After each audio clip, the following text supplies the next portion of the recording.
Hi, let's start with lab number 9.2. In the 9.1, we saw we had only one service provider. Right now, here we have a dual link, means two service provider. How to add static default route into the route table if we have a two service provider? Will it accept or will it reject? Let's see. Now I already have a configure interface, right? Let's go and directly configure the default route. Go to the virtual router. Under virtual router, you can see the default route. We already have a default static route pointing towards the service provider A, ISP A. Now and having the administrative distance 10 and metric 10, which is a default. Let's add a secondary default route. Add then default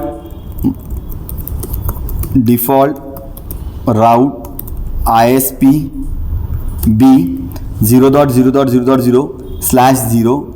Now exit interface, of course, Ethernet 1/2. Why? Because service provider is currently terminated on Ethernet 1/2.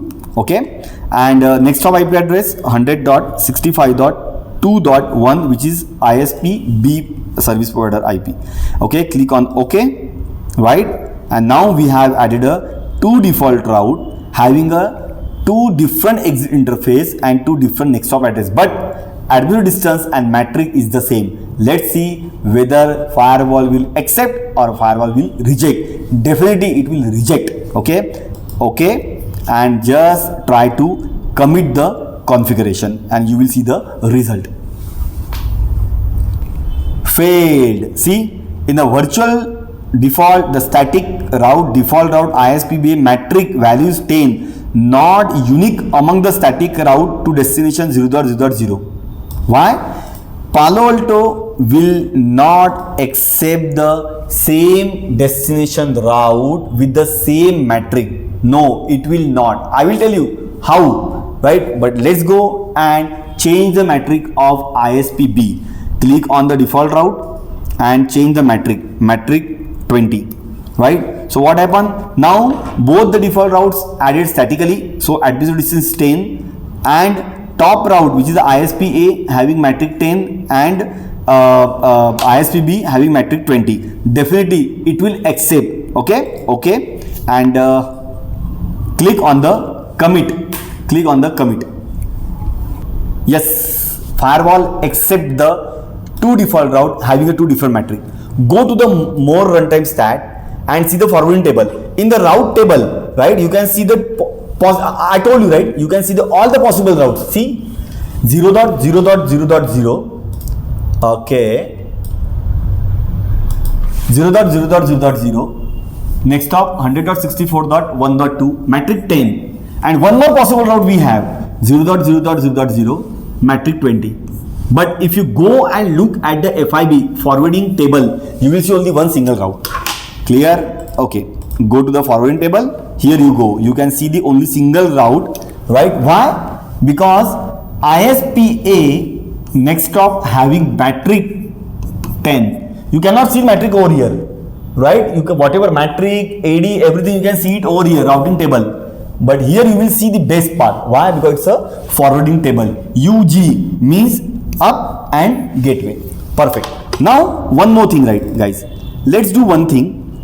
Instead of changing the metric, right, let's have a metric same and change the administrative distance. So what is the by default administrative distance of static route 10? I will be configured as a 15.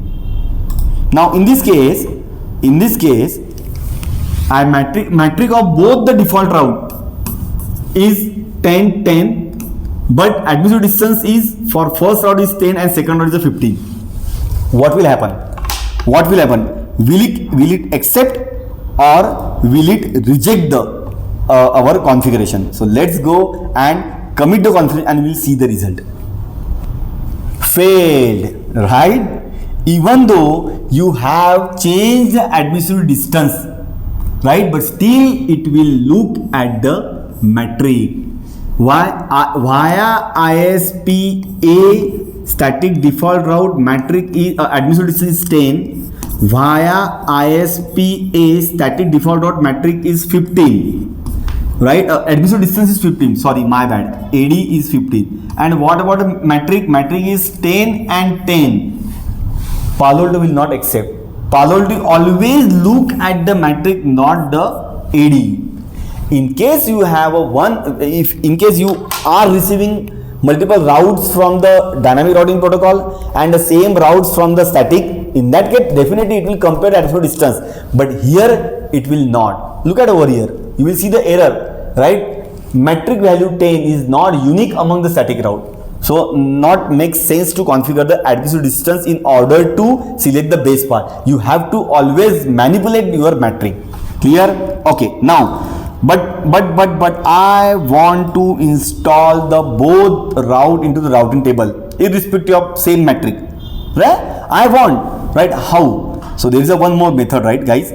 If you have a let's roll back the metric to 10, right? So now both the route have a same metric and same additional distance. Go to the routing setting and just enable the ECMP.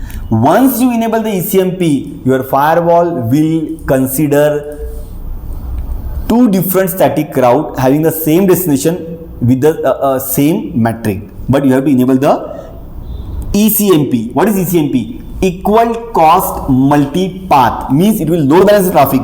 And which method? There are several methods over, you can see it over here. IP modulo, IP hash, wait round robin and balance round robin. Okay, so click on the OK, yes, and commit the configuration. Commit successful.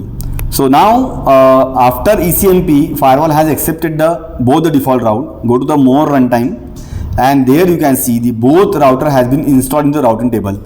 0.0.0, right, not routing table, forwarding table. 0.0.0 having the two different next hop. UGE means U means up, G means gateway, E means ECMP. Look at over here. UGE star means up, gateway, ECMP and preferred part. Does it mean it will only forward the traffic towards this interface? No, it will load balance the traffic depending on your ECMP load balancing method. Default route, default virtual router, and look at over here. In the ECMP, you have balanced round robin, or right, you can have the weighted. If you select the weighted, you have to select the interface here. Ethernet 1/1 weight is 100, maybe Ethernet 1/2, maybe weight is 50. So weighted is a different, right? So we'll see later, not now. Okay. So cancel it and now initiate the traffic and we'll see the logs. Go and initiate traffic from PC1, ping 8.8.8.8. Yes, you are able to ping 4.2.2.2. Yes, I am able to ping. Now go to the monitoring logs, refresh it. You will see the logs soon, right? Default route enable with the ICMP. Just wait for some time. Okay.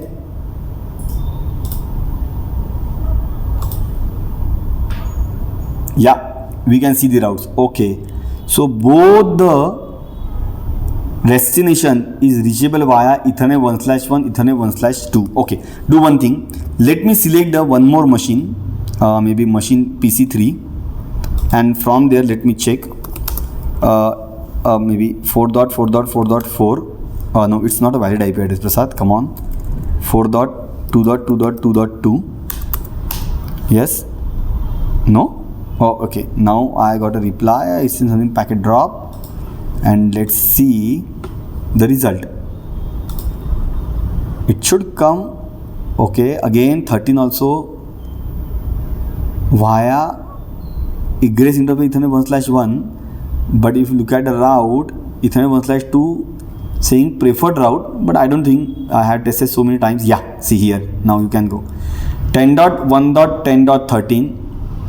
Right, this traffic to destination 4.2.2 is egress via Ethernet interface 1/2 means service provider B. Clear? So this is how ICMP work. What is the key point? You cannot install the two static route for the same destination having the same metric. It will throw the error. If you change the metric, definitely it will act as a primary and the backup. Even though if you have changed the additional distance, will not work. It will again look at the metric. Perfect. Thank you so much. Bye bye. Take care.